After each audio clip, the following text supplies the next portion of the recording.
날마다 하나님 말씀 가까이 하는 성도님들에게 하나님의 은혜가 함께하길 원합니다. 오늘 하나님께 주신 말씀은 누가복음 6장 6절에서 11절까지 말씀입니다. 또 다른 안식일에 예수께서 회당에 들어가사 가르치실새 거기 오른손 마른 사람이 있는지라. 서기관과 바리새인들이 예수를 고발할 증거를 찾으려 하여 안식일에 병을 고치시는가 엿보니 예수께서 그들의 생각을 아시고 손 마른 사람에게 이르시되 일어나 한가운데 서라 하시니 그가 일어나 서거늘 예수께서 그들에게 이르시되 내가 너희에게 묻노니 안식일에 선을 행하는 것과 악을 행하는 것, 생명을 구하는 것과 죽이는 것 어느 것이 옳으냐 하시며 무리를 둘러보시고 그 사람에게 이르시되 내 손을 내밀라 하시니 그가 그리하매 그 손이 회복된지라. 그들은 노기가 가득하여 예수를 어떻게 할까 하고 의논하니라. 아멘. 이 땅에는 내 주변에 이웃들을 살리는 사람이 있는가 하면 내가 살기 위해 이웃들을 죽이는 사람들이 있습니다. 오늘 본문에 바로 서기관과 바리새인들은 자신들이 살기 위해 이웃을 죽이는 자로 등장하는데 그들을 향한 주님의 질문이 바로 오늘 본문 9절입니다. 예수께서 그들에게 이르시되 내가 너희에게 묻노니 안식일에 선을 행하는 것과 악을 행하는 것 생명을 구하는 것과 죽이는 것 어느 것이 옳으냐 하시며 선을 행하는 것과 악을 행하는 것 생명을 구하는 것과 죽이는 것 그것이 어느 것이 옳으냐. 이것은 비단 서기관과 당시 바리새인들을 향한 주님의 질문만은 아닐 것입니다. 오늘날 우리 성도들을 향한 또 다른 주님의 질문이기도 하지요. 여러분들은 선을 행하십니까? 악을 행하십니까? 사람을 살리십니까? 죽이십니까? 오늘 본문의 생명을 죽이는 사람, 서기관과 바리새인들의 모습은 어떤가? 오늘 본문 11절입니다. 그들은 노기가 가득하여 예수를 어떻게 할까 하고 서로 의논하니라.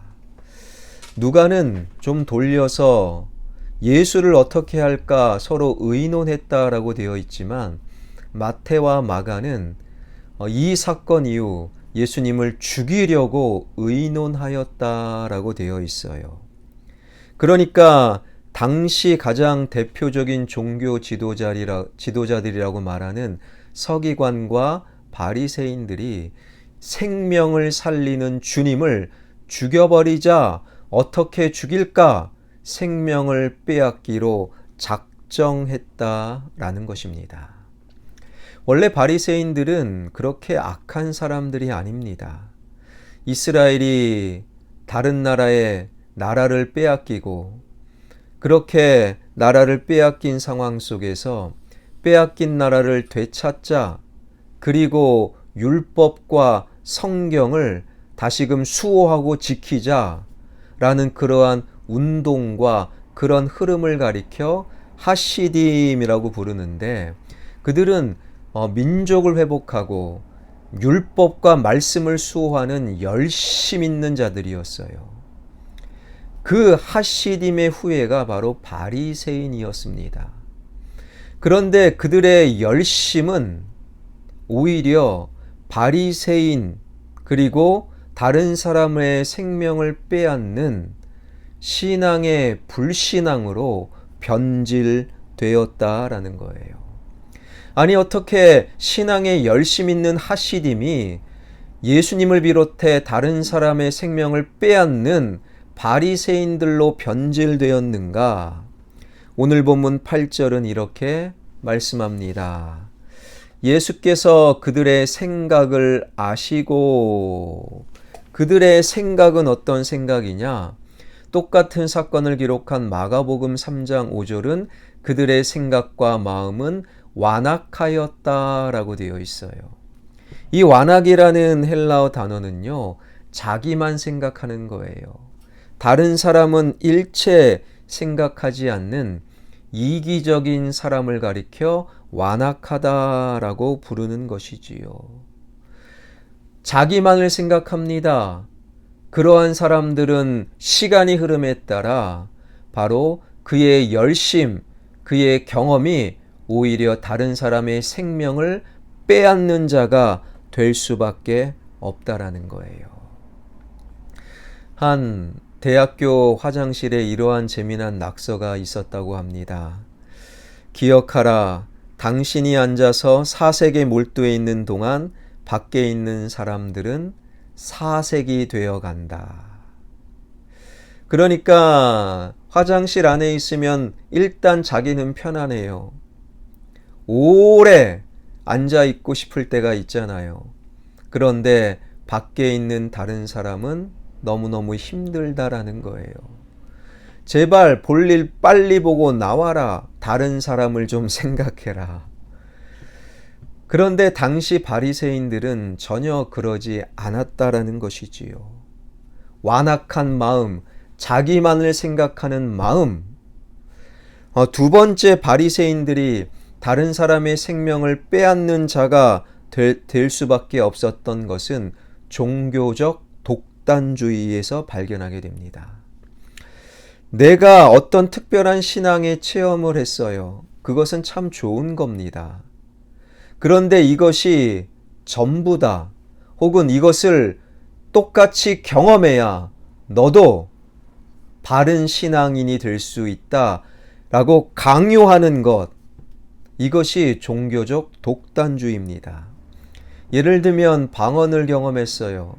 성경은 방언은 자기에게 유익하다고 했어요. 그런데 방언도 못하면 이것은 신앙인이 아니다. 그렇게 말하고 강요하는 사람을 가리켜 종교적 독단주의라고 부르는 거예요. 서울에 있는 한 대형 교회 지나가는 개도 방언을 하는데 왜 기도하는 자가 방언 못합니까? 방언을 못하면 신앙인으로 취급하지 못했던 때가 있었다라는 거예요. 그것은 종교적 독단주의, 오히려 바리새인의 모습이에요. 환상을 경험합니다. 질병 치료를 경험할 수 있어요. 어떤 분들은 영적인 체험을 하며 3일 동안 내내 아무것도 안 하고 기도만 하시는 분들도 가끔씩 있어요. 이러한 경험들은 나에게, 개인에게 유익합니다.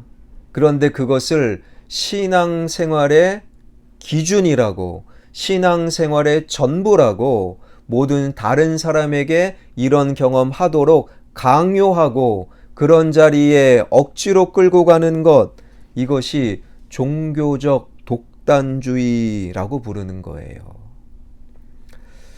예를 들면 그 교회에 독특한 전통이 있어요. 어떤 교회는 주일 설교 때 반드시 성의를 입어야 된다. 목사 가운을 해야 된다. 스토를 해야 된다. 그렇지 않으면 설교가 아니다. 성경에는 그런 말씀이 없어요.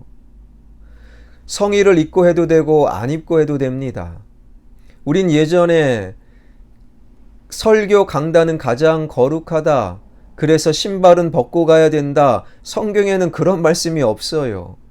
그것을 맞다라고 강요하고 그것을 기준으로 삼는 것이 종교적 독단주의. 그런 독단주의에 빠진 자들은 다른 사람의 생명을 빼앗는 바리새인이 될 수밖에 없다라는 거예요. 교회와 성도와 종교 지도자들이 끝까지 주장하고 끝까지 변하지 않는 분은 바로 예수 그리스도, 그분의 말씀밖에 없는 거예요.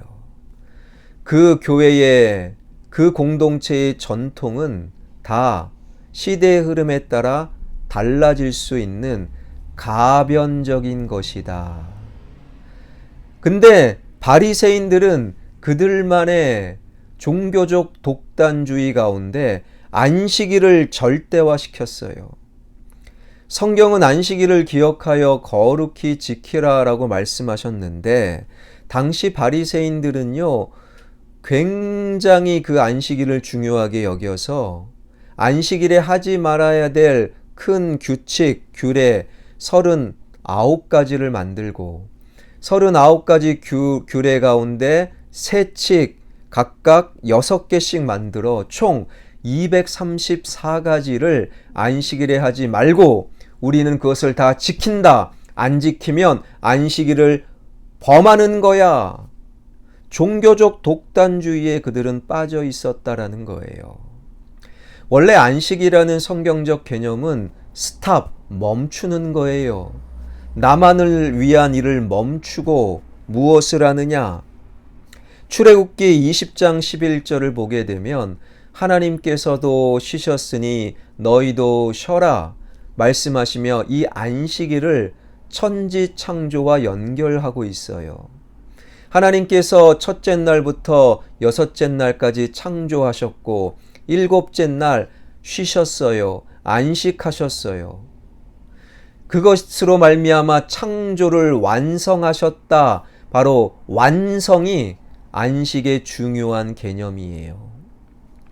나만을 위한 일을 멈추고 주일날 하나님 안에서 예배하며 안식 쉼으로 말미암아 나의 6일이 나의 삶이 나의 그 일이 완성된다.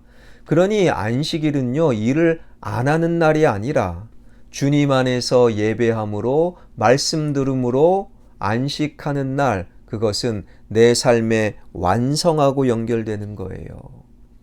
이러한 안식일의 구약적 개념을 신약으로 넘어와서 주님은 이렇게 말씀하십니다. 마가복음 2장 27절에 보면 안식일은 사람을 위하여 있는 것이다. 사람이 안식일을 위하여 있는 것이 아니다.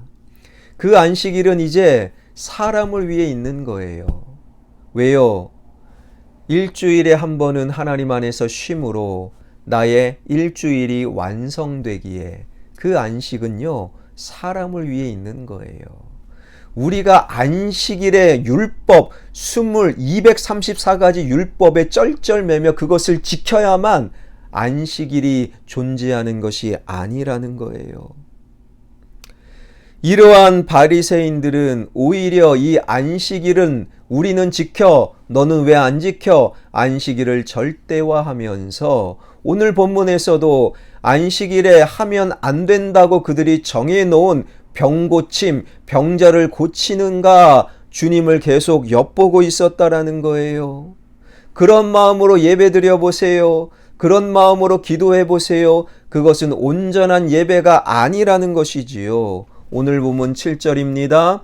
서기관과 바리새인들이 예수를 고발할 증거를 찾으려 하여 안식일에 병을 고치시는가 엿보았다.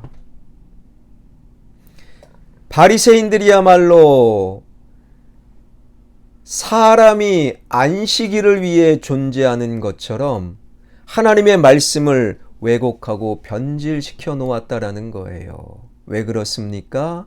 그들의 마음이 완악하였고 그들은 종교적 독단주의 속에 빠져 있었기 때문이라는 거예요. 사랑하는 성도 여러분, 이것이 바로 신앙의 열심을 갖고 있었던 하시딤이 오히려 사람의 생명을 빼앗고 예수님의 생명을 빼앗는 바리새인들로 변질될 수밖에 없었던 원인이라는 거예요. 우리 주님께서는 금식에 관한 논쟁을 누가복음 5장 끝자락에서 하시면서 5장 33절에 38절에 보게 되면 새 포도주는 새 부대에 넣어야 된다라고 말씀하셨어요. 그러니까 구약의 말씀, 옛 언약의 말씀, 예수님이 오시기 전에 그 말씀, 이제는 예수님이 오셨잖아요. 이제는 신약이 시작되었습니다. 예수님을 경험합니다. 그러니 구약의 말씀을 이제는 새로운 예수 그리스도 안에서 새로운 부대에 그 말씀들을 온전히 넣을 때 비로소 구약의 신약의 말씀이 이해가 되는 거예요. 그동안에 400년 동안에 주님이 말씀을 하지 않으셨기에 저마다 내가 옳아 네가 틀려, 저마다 종교적 독단주의와 완악한 마음으로 서로를 헐뜯었던 그들, 그런데 새 포도주 대신 예수 그리스도가 오셨어요. 그러면 내가 옳아 네가 틀렸어, 그런 생각을 다 버리고 주님이 옳습니다. 주님 안에서 버릴 것 버리고 지킬 것 지켜 나가야만 했다라는 거예요. 그것이 바로 주님의 말씀인데 그러지 못했던 서기관과 바리새인. 사랑하는 성도 여러분, 혹 우리는 주님 안에서 여전히 옛 나만의 전통, 나만의 완악함, 나만의 이기적인 생각, 독단주의에 머물러 있는 것은 아닌지요. 주님 그리고 그분의 말씀 속에 우리는 버릴 것 버리고 지킬 것 지켜나가야 한다라는 거예요. 이러한 나만의 생각 완악함과 나의 경험과 내가 속해 있는 교회 공동체의 전통이 중요해. 종교적 독단주의를 버리지 않을 때 우리 또한 현대 바리새인과 서기관이 되어 누군가의 생명을 살리는 자가 아니라 생명을 빼앗는 자가 될 수밖에 없다라는 거예요. 유대인들의 고전에 의하면 안식일에 손 마른 자, 주님께서 고치신 그 사람의 직업은 석수쟁이라고 합니다.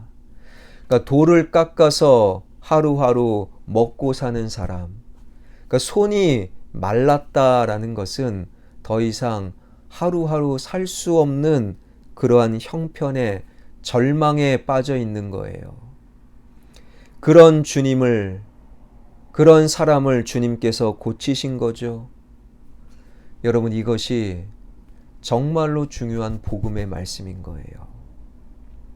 우리가 신앙생활 30년, 40년, 50년 평생을 하면서 그동안에 내가 지켰던 나만의 약속, 그리고 내가 경험했던 우리 교회의 전통, 그것도 중요합니다.